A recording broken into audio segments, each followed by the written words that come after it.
Voltamos a apresentar o TV Câmara Entrevista, hoje falando sobre o diabetes. Estamos aqui com o Dr. Rafael Chiamarella, que é endocrinologista, e a Maristela Prilips, presidente da Associação Jacariense de Diabéticos. Bom, nós conversamos no primeiro bloco sobre diversos aspectos da diabetes, mas gostaria de começar o segundo bloco falando sobre os alimentos, que a gente até terminou falando, poxa, coisas que se pode e o que não se pode comer. O que de modo geral o diabético tem que evitar? O que tem que evitar basicamente é o carboidrato. De onde vem o carboidrato? Do açúcar, que a glicose é um carboidrato, e dos alimentos que têm mais farinha, assim, que se transformam em glicose. Qualquer alimento acaba se transformando em glicose no processo digestivo, na absorção. Mas esses são mais ricos e acabam com isso subindo mais a glicemia. É bem importante falar sobre isso, porque muitas vezes a gente foca só nos doces, Mas o arroz, que é uma grande fonte de carboidrato e tudo mais. Trigo em geral, Deixa eu até perguntar pro senhor, doutor, bebida alcoólica também? Também altera, porque o álcool ele acaba metabolizando em glicose. Então Não está proibido de beber, Sim. Tem que ser tudo moderado, consciente. Então o diabético pode ir numa festa, vai tomar uma taça de vinho, então uma cerveja. Tem que viver uma vida normal. Sim. Tá? Não uma pessoa que, você ficou diabético, você vai ficar de lado, vai ficar de escanteio. Não é por aí. Antigamente era assim, mas agora já conscientizou-se e não é desse jeito. Mas tem que ser tudo bem orientado. O glúten também tem algum impacto nisso ou nesse caso não? Pode alterar, sim. Pode alterar também?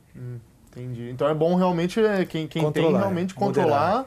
E ser um pouco bem atento nessas questões, Na sua dieta, Maristela, o que você sentiu de diferente? Mas imagino também que, assim como o doutor falou, você está aqui e tal, mesmo tendo descoberto a doença muito cedo, então a vida seguiu e dá tudo certo, Deu. Assim, infelizmente, na época que descobriu, não se tinha assim tanta orientação como se tem hoje. Então minha mãe ficava assim muito, muito perdida. E eu tive hipoglicemias violentas, com a insulina NPH, então foi bem assim complicado. Hoje em dia o tratamento está assim bem melhor e quando eu tinha o diabetes era só pão integral e inclusive até eu não estava desenvolvendo porque estava na fase de crescimento e foi tirado tudo. Daí eu passei acho que foi o Dr. Rafael mesmo, que eu passei nele, daí ele falou assim, não, você precisa de tudo para poder desenvolver.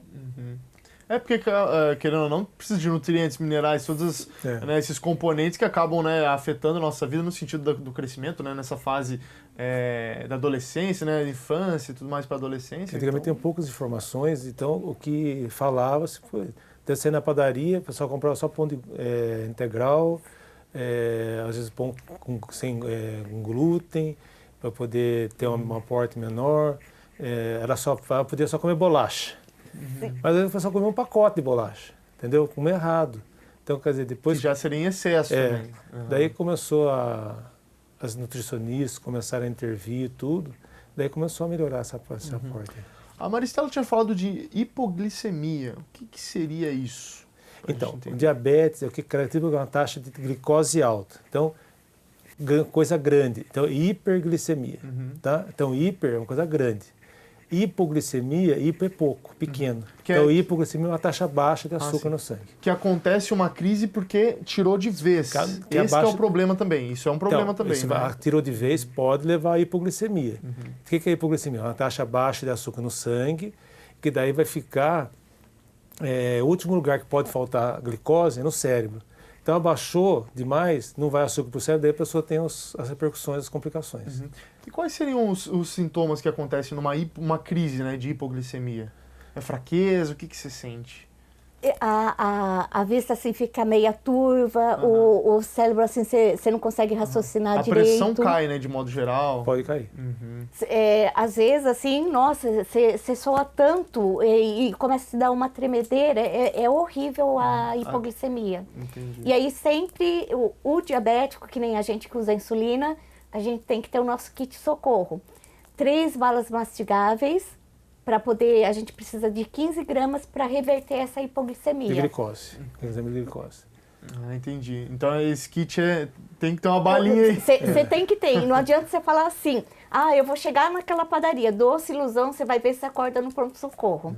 Você tem que estar junto com você. O tempo todo. O tempo todo. O ideal, o diabético é sempre assim, quem que toma medicamento, né? Que principalmente o tipo 1 que toma insulina, é ter no bolso, na bolsa, no porta-luva do carro, uma bala pelo menos. Uma coisa de fácil absorção de glicose, aqueles melzinhos, aquelas coisas assim que é glicose. Porque se o paciente tem diabetes, tem hipoglicemia, tem que tomar com açúcar. Não pode ter medo. Porque a hipoglicemia, as consequências são graves. É tipo um derrame, entendeu? A lesão neurológica é grave. Então é melhor você dar glicose e sair de 40, 30 miligramas de glicose. O normal é de 70 para cima. Está com 30, 40, está com hipoglicemia. Tá muito você baixa, você né? dá com açúcar para ele, ele sobe e sai daquela crise aguda, aquele quadro grave. Depois você controla. Se está em dúvida, se deu glicose e estava com 300, foi para 400, não tem problema, não tem que se estressar. Você baixa depois com insulina, vai medicando. Mas pelo menos você tentou e viu que salvou a pessoa. Ah, com certeza. A gente começou esse bloco falando sobre alguns alimentos, né, que como o senhor falou, carboidrato de modo geral é um vilão, caso, né, você não dose, né, esse consumo. Existem alguns alimentos que, no caso, fazem um papel inverso, né, que ajudam no tratamento do diabetes, que serão recomendados ou não necessariamente? No caso, assim, tipo assim, fruta, você for tomar um suco de laranja puro, ele vai subir, assim, Exagerado. drasticamente a glicose. Então, os sucos naturais é sempre bom a gente misturar com água. Por causa do açúcar da fruta, que é a frutose, que vai alterar a glicose também. Não é só, assim, né, o salgado, assim. Então não tem um alimento que vai fazer baixar. Mas tudo é quantidade. Ah, sim. Entendeu? É assim, eu posso comer fruta? Pode, mas não abusar. Agora, do exemplo da laranja, um copo de suco é pior do que você comer o bagaço da laranja. Porque o bagaço tem a fibra diminui a absorção de carboidrato. Ah, entendi. Então é melhor. Então, vai tomar suco de laranja, é uma laranja espremida num copo d'água. Vai tomar suco de uva, é um pouquinho de suco de uva puro com um copo d'água, diluir. Para não alterar isso aí. Então tem aquela ilusão que, eu sou diabético, vou comer bastante fruta. Não é por aí. Ah, sim. Bom, a gente também estava falando um pouco sobre o tratamento, né? E que, de modo geral, acaba sendo orientação médica, né? Para que a pessoa tenha mais prudência na hora de se alimentar, porque a gente sabe realmente, né, que os alimentos podem se tornar grandes vilões neste caso. O senhor tinha falado também da aplicação de insulina. Isso acaba sendo passado pelo médico, né? Imagino que o médico que vai prescrever isso para o paciente. E aí, como que vamos pegar você, né, Maristela, como exemplo, assim, como que é essa aplicação? É todo dia? É um cuidado que realmente tem que ter? Como que é? Então, tem a insulina basal, que ela age por 24 horas. E daí, vamos supor, na hora das alimentações, ela não consegue dar conta de abaixar isso. Então, a gente usa uma outra insulina de ação rápida para conseguir estabilizar, para você baixar e não ficar com a glicose muito tempo alta. Então, a gente tem que estar fazendo rodízio, que nem nas campanhas, você sempre vê as pessoas vindo furar o seu dedo aqui. Aqui a gente tem as digitais, dói pra caramba e não sai o sangue. Então, sempre pedir para a pessoa furar do lado da unha. O sangue sai mais fácil e não é tão dolorido. A insulina tem os locais que você tem que estar fazendo o rodízio, porque cada aplicação que você faz, esse furinho da agulha, leva 7 dias para fechar. Então, a gente pode usar as pernas, a nádega, os braços, para estar fazendo as aplicações. E sempre estar fazendo o rodízio. Porque se você não fizer o rodízio, a pele pode ficar dura e dar lipodistrofia. Entendi. Então, são cuidados que são complicados, né? Tem que estar atento, mas são necessários. São necessários. E a barriga também, que eu esqueci também, você pode fazer a aplicação na barriga. Então, são vários lugares que você tem para fazer a aplicação e a gente pega muito diabético que só aplica na barriga. Apareceu um paciente na associação, ele estava com uma lipodistrofia na barriga que, nossa, deu muito medo. A lipodistrofia é tipo uma atrofia, ela fica meio assim, encovado, com aspecto de laranja, todo furadinho. Mas isso acontecia mais com as insulinas antigas, que era a insulina bovina e de porco. Agora, com a evolução das insulinas mais geneticamente modificadas, a liposofia dá menos frequente, mas pode acontecer. O ideal é que você aplique a insulina assim, dá um espacinho de 3 centímetros de um dia para o outro, de uma aplicação para outra. A gente aplicou aqui, dá um espacinho e aplica aqui. Daí não corre esse risco. E ela atua no organismo auxiliando a deficiência que o próprio organismo tem, né? Se tem uma deficiência de produção de insulina pelo pâncreas, essa insulina que você aplica vai fazer o efeito dela. Entendi. Por isso que assim, quem toma medicamento para diabetes, seja insulina ou comprimido, não pode ficar sem se alimentar. Porque a partir do momento que o remédio entrou no organismo, não tem como você falar para ele, não vai agir. Ele vai ficar agindo o tempo todo que ele tiver o efeito dele. E se você não se alimenta, aí dá hipoglicemia. Então tem horário certo para comer. Então o diabetes tem horário para comer e para poder medicação. Não pode ficar sem comer de Não pode. Então, o que acontece? Muitos diabéticos tipo 2 pegam e param por conta deles e falam assim, não, eu tive hipoglicemia. Aí você vai conversando com o paciente, explicando, daí eles entendem. Eu falo assim, mas se a senhora não comeu, por que a senhora tomou o medicamento? Aí a gente já tem o lema na associação, sem comida, não tome seu medicamento. Só tome o seu medicamento a partir do momento que você tiver com o seu prato na frente, tomou o medicamento e já... Para não correr esse risco. Tanto, mesmo sendo a insulina ou o comprimido. Qualquer que seja o medicamento. Junto com a refeição. Tem que estar bem alimentado. Tem horário para você tomar, mas se alimentando corretamente e nos horários predeterminados. Com relação à prática de atividade física, doutor, a gente até citou alguma coisinha no primeiro bloco. É tão importante por quê com relação... apesar que, claro, a gente sabe que a atividade física é importante em qualquer situação, né? Mas voltado à diabetes, o que é importante? Porque com a atividade física você queima caloria, você queima glicose, então ajuda. Então tem paciente que toma insulina, por exemplo, e faz uma atividade física boa, ele reduz a dose da insulina. Então, porque ele tem que compensar menos, né? Porque daí o que ele ingeriu, ele vai gastar lá queimando energia. Entendi. Uma outra coisa que eu só gostaria de falar agora também sobre a associação, que a gente estava até conversando antes do programa, que essa atuação tem se estendido até para o Vale, né, Maristela? Então, assim, pra gente, já que esse programa a gente está tentando trazer tanto o tema da diabetes e também com relação à importância do tratamento, do auxílio médico e tudo mais, tem a Associação Jacarense de Diabéticos. E pode falar um pouquinho mais também, Maristela, sobre essa atuação de modo geral que está acontecendo? Então, nós somos a única associação aqui do Vale. Graças a Deus a gente está sendo muito elogiado o nosso trabalho. A gente está junto com um grupo da coalizão. Todas as associações do Brasil a gente está lutando. Inclusive hoje a Vanessa está em Brasília, conversando com o secretário de Saúde de Brasília, porque a nossa DRS de Taubaté, eles não têm insulina, o paciente sai do seu município, você liga lá, ninguém te atende, você chega lá, não tem insulina, e o pessoal de Brasília, de Taubaté, fala, você se vira para comprar, porque a gente não sabe quando que vai chegar e quando que a gente vai te fornecer. E o diabético não pode ficar sem insulina. Então a gente está lutando com isso daí, está vendo para melhorar a situação aí da DRS, e porque um dia que a gente fica sem insulina, você vai parar no hospital. E acho que vai sair muito mais caro a DRS comprar do que deixar a gente sem o medicamento. Sim. E a insulina, ela é fornecida gratuitamente, é isso? Gratuitamente pela Lei 11.347. É a insulina, a seringa, todos os insumos que a gente precisa para se monitorar, o município tem que fornecer para o paciente. Uma outra questão me veio também sobre gestantes. Se uma pessoa é gestante e sabe que tem diabetes, tem que ter alguma atenção especial neste período? Como que é? Tem. Se a mulher já é diabética e torna-se gestante, é uma gravidez de alto risco. A gente considera assim, chamada desse jeito, porque o monitoramento, ou seja, o controle tem que ser bem rigoroso. Porque a glicose alta, ela traz repercussões para a gestante. Ela pode trazer malformação, pode trazer até o abortamento, pode levar a complicações de eclâmpsia, que é aumento da pressão, e a mulher tem a doença hipertensiva da gravidez, pode obrigar a criança, quando é mal controlada, ela pode ficar grande, né?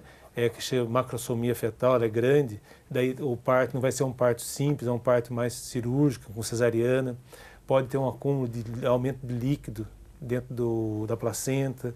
Então, tudo isso é uma complicação, seja para diabetes, para a mãe já previamente diabética, como para aquela gestante que desenvolveu diabetes na gravidez, seria o diabetes gestacional. Então, tem que ter esse controle. Então, o diabetes gestacional que a gestante desenvolveu durante o período gestacional, daí o obstetra fazendo os exames pré-natais, ele vai conseguir fazer o diagnóstico para fazer o tratamento. Daí o tratamento inicialmente seria com uma dieta e atividade física e, se for o caso, com uso de insulina. Entendi. Acaba sendo bem importante, porque, por exemplo, eu particularmente não sabia que tinha todas essas características, então, assim, é bem importante a gente frisar, né? Que caso uma mulher saiba que tenha diabetes, o ideal seria uma gravidez, né, planejada. Uhum. Ir no médico, vai no ginecólogo, no obstetra, vai no endocrinologista e, assim, eu quero ficar grávida, tá? Então vamos ver como está a glicemia. Está descompensada? Vamos compensar, deixar bem controladinha. Daí, a partir desse momento, fala assim, agora você pode tentar a gravidez. Uhum. O ideal seria ser uma coisa planejar, mas não acontece isso. Ah, sim, é difícil. Praticamente, né? Acho que em 99% não acontece isso. Uhum. Então, quer dizer, se não aconteceu, a gente corre atrás para poder acertar. Entendi. Bom, a gente está chegando ao final do nosso programa. Primeiramente, já gostaria de agradecer a presença de vocês dois. Acho que foi um papo bem legal. Sempre é importante a gente falar sobre isso. É uma doença que tem muitos casos detectados no nosso país. No mundo todo, de modo geral, mas trazendo a discussão aqui pra gente. Então, assim, acaba sendo de suma importância que a gente traga aqui mais informações e, principalmente, eu acho que dizer que tem solução, né, que é possível conviver com a doença. E, então, antes da gente até se despedir, gostaria de deixar um espaço, se vocês quiserem comentar alguma coisa.